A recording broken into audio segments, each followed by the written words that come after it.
Finally, the new 18th episode of Skibidi Multiverse is out, and in it, Dom Studio showcased new Skibidi toilets, gave us some hints about the toilets that might appear in the future. We also saw a portion of Titan DRILLMAN that raises many questions for me. Due to my delay in releasing the video, I'll also cover the blooper version as a bonus. And what do you think? How did Titan Cinema Man end up in this episode? What's happening with Titan DRILLMAN, and what new Skibidi toilets will appear in the upcoming episodes? It's Skibidi time, so let's dive into it all in this video. In the opening scenes of the episode, we notice Alliance warriors flying on a helicopter, and POV cameraman shoots at toilets with his machine gun. When POV cameraman turns right, we see a message from DRILLMAN on the onboard screen. Need backup. We'll discuss Titan DRILLMAN in more detail in this episode, but here, the message comes from a regular DRILLMAN, a serious sign that something is amiss. The camera then turns left, and we witness one of the helicopter toilets launching a powerful rocket at them. Another toilet, with an even stronger missile, flies close to the helicopter, collides with it, and the helicopter crashes with distinct sounds. Luckily, POV cameraman had a parachute, saving him from certain death. The camera lowers down, revealing a battlefield with new Alliance anti-aircraft weaponry. This is used for downing airborne objects.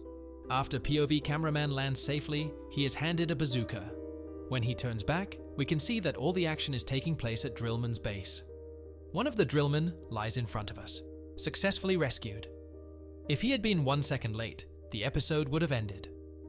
POV cameraman takes the RPG in his hands and is ready to destroy the toilet with machine guns when the most interesting part begins. All toilets scatter, and a new Skibidi toilet appears with a childish look, as if it's some kind of gift to unwrap. However, after unwrapping, we notice that it's not a childlike gift, but a frightening creature with different colored eyes, dentures, and a skull. One of the cameramen claps when he sees this, apparently a child unlike the others, as no one else is happy about its arrival except him. Next, the monster releases its tentacles shaped like propellers and prepares to destroy everyone. The Alliance retreats just as Titan cameraman arrives, with his new upgrade in the form of machine guns, demonstrating it in action. As you can see, the opponent's head is slightly damaged, with dents remaining on it. Afterward, Titan grabs his head and using one of his weapons, shoots him in the throat, causing him to fall to the ground. Let's now delve into one of the 2 bloopers associated with this moment, as promised.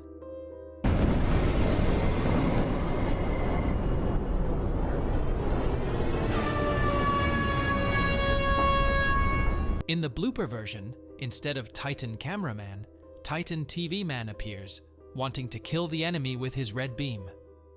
However, at this moment, the camera turns to the right, and the director, cameraman, doesn't understand how Titan TV man ended up there and points to Titan cameraman. Titan cameraman in turn also points to himself, indicating that he should be in that moment. Thus, I think something is wrong with Titan Cinema Man's system. Otherwise, why would he get confused? This question remains unanswered until the next appearance of Titan TV Man, and if something is also wrong with him, it will be a clear issue for the Alliance. But once again, I emphasize that this question remains open until the release of a new episode with him.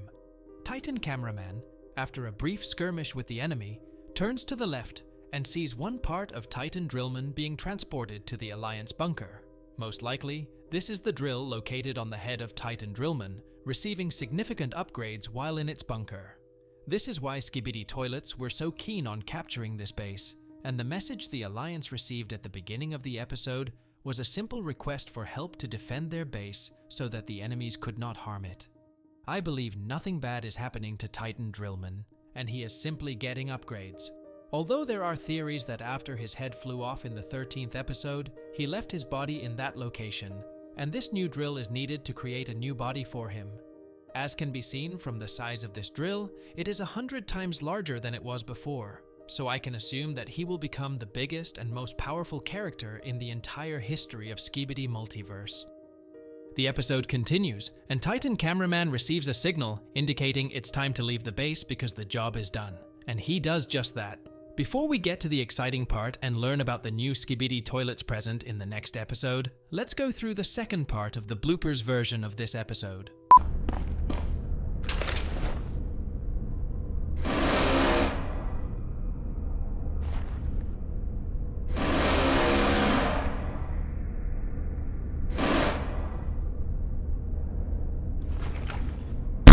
One of the cameramen is playing around, shooting bullets into the sky with the text TV Woman, Skibidi, and Jesus. It seems to be the same guy present near the hangar in the previous episode who wanted to give flowers to TV Woman, but couldn't. Now he's playfully shooting these inscriptions into the sky. This could also hint that we might soon see some source leaks about TV Woman from Dom Studio on their YouTube channel or Discord server. Currently, all we have from leaks are photos of the anime version of the Skibidi Multiverse. Then, we are shown the defeated monster again, and the most interesting part begins. There is a smooth transition to a new location, likely the headquarters of the new enemy character. It has nothing in common with this mannequin, as seen in the shot. On the cup with pencils, the word man and a question mark are written. Recall that in the previous episode, pencils were also present near Skibidi Momo Toilet. This leads to my theory about a new character named Skibidi Pencil Man. Observe the back of the room after they remove the hat from this mannequin. There's a sample with a big yellow eye, likely a prototype for new toilets. Additionally, in the hallway, we notice another mannequin, this time a female one, suggesting the creation of the first version of Skibidi Woman Toilet. Pay attention to this frame. You might be looking at the mannequin with the green shirt, but I'm referring to this. It's the spitting image of Skibidi Woman, the toilet, the face, and the long hair. And yes, that's not all. After these scenes, Skibidi Scientist Toilet is shown. Upon close inspection, I couldn't identify any changes or upgrades from the previous episode, where he was supposed to explode after Titan DRILLMAN launched a missile at him. It's odd to see him here at this DRILLMAN base. Perhaps it's his clone, or a remarkably brave version of him. I can't be certain he landed precisely at the DRILLMAN base, because now they show a completely different location, likely a former amusement park, where Skibidi Scientist arrived for negotiations with the developers of new toilets. Look at his smile. I think I'm right. He seems to have come for discussions with Pennywise with 8 arms, 2 cameras, and an iron base. Also, behind him, we see 2 red rockets. I'm unsure of the significance of this red color, and look at his teeth. Someone needs to clean them before the Titans or TV Woman do it, ha ha ha. In the following frames, we see the hanging Joker lifting his head and a bunch of clowns with different hair colors, weapons, and eyes. For example, this one has white eyes. Towards the end, they show an overall picture of all the clowns, and behind the scientist is the scary face of the Joker. From this, we can conclude that we might witness the first ever Skibidi Woman and Skibidi Pencil Man of clownish appearance in the entire Skibidi Toilet history.